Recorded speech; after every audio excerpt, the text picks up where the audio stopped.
Hello，大家好啊！今日同大家一齊行 Outlet。嚟咗英國之後咧，真係好耐都冇買過嘢啦。始終咧英國嘅稅比較貴啦，所以買嘢咧好似冇香港咁抵。咁原來咧喺 Cheshire 有一個好好行嘅 Outlet 㗎。咁如果大家有睇過我之前嘅片咧，大家就會知道我住喺曼城啦。由曼城揸車落去呢個 Outlet 咧，就為大約40分鐘車程左右，都唔算好遠。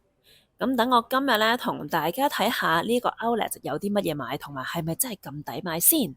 我自己不嬲都係用開 Clarence 嘅 Double Syrup 嘅，咁但係用下咧，我開始覺得個價錢有少少貴啊。咁但係我見到喺呢一度買咧個價錢係相當抵買啦，而且咧佢唔係話過期貨咯，咁佢係2年之後先過期，咁所以我都買咗幾支。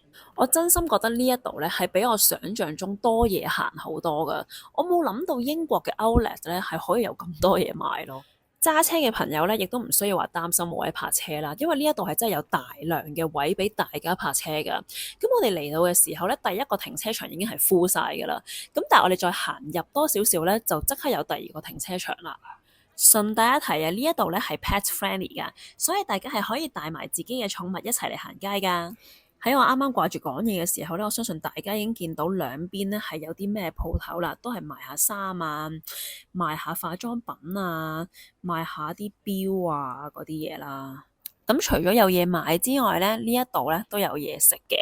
咁但係建議大家唔好對呢度 Outlet 嘅食物有太大期望啦。咁始終呢度係英國啦，咁都係嗰啲嘢㗎啦，即係活壽司啊、Costa 啊，咁佢都有一兩間正經少少嘅餐廳嘅，咁但係唔多。我哋行呢個 Outlet 嘅時候咧，就咁啱喺啱啱入秋啦，所以大家會見到有好多 Autumn 嘅 collection 啦。但係好老實咧，我真心唔知抵唔抵買，所以我就影低咗個價錢俾大家幫我睇下。記得留言話俾我知抵唔抵買啊！咁另外都係嗰啲啦，Kate Spade 啊、Coach 啊嗰啲牌子啦。咁不過真心咧，你都唔好期望喺 Outlet 嗰度會揾到啲乜嘢好靚嘅款式咯。佢擺得喺度嘅貨都唔係真係啲比較搶手嗰啲咯。咁但係我覺得可以試下喺 Outlet 嗰度揾到啲比較得意嘅款式嘅，即係可能啲蘑菇袋啊、Chip and Dale 啊嗰啲袋仔咯。咁個價錢嚟講咧，都算係咁嘅。咁佢嘅價錢同香港啊同埋美國嘅 Outlet 咧都係差唔多嘅。咁不過 Coach 咧最近換咗新嘅設計師啦，所以佢啲袋咧係真係出色咗好多噶。咁當然唔少得 Outlet 成日都會見到嘅 Ralph Lauren 啦。咁不過咧有一個牌子咧同 Ralph Lauren 係好似樣，亦都成日出現喺 Outlet 度噶。咁佢就叫 US Polo Association，大家記得要小心留意啊，因為我曾經咧都成日撈亂呢兩個牌子噶。嗱，我嚟 Ralph Lauren 買嘢咧，我係好中意買童裝嘅上身衫嘅。我相信有好多女士咧，同我一樣咧，都係會着到童裝嘅大碼噶，而且個價錢咧係平過大人一半啦，款式咧亦都多過大人噶，所以啲錢咪就係咁樣慳翻嚟咯。去 Ralph Lauren 咧，我最中意就係買佢哋嘅冷衫啦、皮袋啦，又或者牛仔恤衫啦，另外就係買佢哋嘅 cap 帽啊。曾經我都覺得都係一頂 cap 帽啫，點解要買幾嚿水啊？而家我發現到啦，因為咧佢真係會戴得你個頭型好睇啲噶。好，咁我哋繼續周圍行下啦。嗱，大家睇下，即係行極都仲有噶，仲有超多鋪頭，但係都係離不開啦，都係嗰啲啦。咁但係見到咧係 Jack Wills 啊，唔知而家香港仲有冇咧？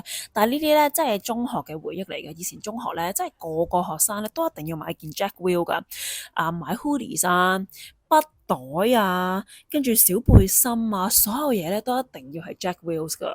好，睇完中學回憶啦，而家我哋睇幼稚園回憶 Haribo。又唔可以話係幼稚園回憶嘅，其實到我而家咧，我都好中意食嘅呢一隻糖咧，真係由細陪到我大啊！咁本身我仲喺度諗啦，唉，Outlet 買咩糖啊？有咩咁抵啊？咁其實又真係唔係特別抵咯。咁純粹得意嘅地方，佢有得夾糖啦，同埋亦會有啲周邊商品可以買咯，有啲公仔買咁樣咯。嗱，咁大家見到啦，而家行行下失驚無神，又見到有個停車場啦。咁所以大家真係唔需要擔心咧冇位泊車噶。嚟到呢一邊嘅鋪頭咧，就主要集中係一啲運動衫啊，一啲波鞋，咁大家咧亦都會容易啲揾到自己想要嘅東西。咁咁啱啱俾大家望嗰一邊咧，就係比較多餐廳啊、coffee shop 啊咁樣。咁呢一邊咧就會多啲咧一啲小食亭咯。你會見到有啲係賣珍珠奶茶啊，係賣雪糕啊、賣啤酒啊嘅地方。不過英國嘅珍珠奶茶咧就唔使客氣啦，我就食杯雪糕先。呢一間雪糕咧都真係相當唔錯，都真係幾好食㗎喎。食完雪糕之後咧，而家就去睇波鞋啦。咁我知道英國咧有好多地方都有波鞋嘅 outlet 嘅。例如曼城咁樣啦，曼城有好多大型嘅超級市場咧，隔離都會有一兩間嘅波鞋 outlet 嘅。咁我見到個價錢咧，同呢一間 outlet 咧其實係差唔多噶。咁但係呢一間 outlet 特別嘅地方咧，佢嘅鋪頭係比較大間啦，咁所以你會見到有比較多款式咯。咁好啦，啱啱喺度同大家講停車場啊嘛，咁呢一度附近咧亦都有巴士站嘅，咁不過我有上網查過咧，呢度嘅交通其實唔算真係非常之便利，所以如果你有揸車嘅話咧，就好啱嚟呢一度咯。咁另外呢一度咧，亦都有個遊樂場啦，咁亦都可以俾小朋友咧喺度放下電嘅。咁所以咧，小朋友就放電啦，家長就休息。咁啊，休息完之後就梗係再戰啦。咁你會見到咧，繼續有好多餐廳啦。呢一度真係大到咧，你行嘅都行唔完嘅，你係可以玩足成個下晝嘅。咁不過我覺得咧，佢呢一度嘅鋪頭咧都好整齊咯，同埋好聰明啊！即係喺遊樂場附近，佢會有間麥當勞啊，有啲文具店啊，有間 Hallmark 喺度啊，咁就好啱翻小朋友喺呢一邊活動啦。大家睇下呢一度嘅波鞋真係行極都行唔完噶。咁不過呢一度嘅波鞋 outlet 咧，同香港有少少唔同嘅，呢度就比較傾向主張自己 size 自己揾嘅。臨走之前咧，就去咗 Swarovski 咧買咗條頸鏈，價錢超抵，都係400蚊港紙啫。就係咁樣喺呢個 outlet 咧，就行咗成個晏晝啦。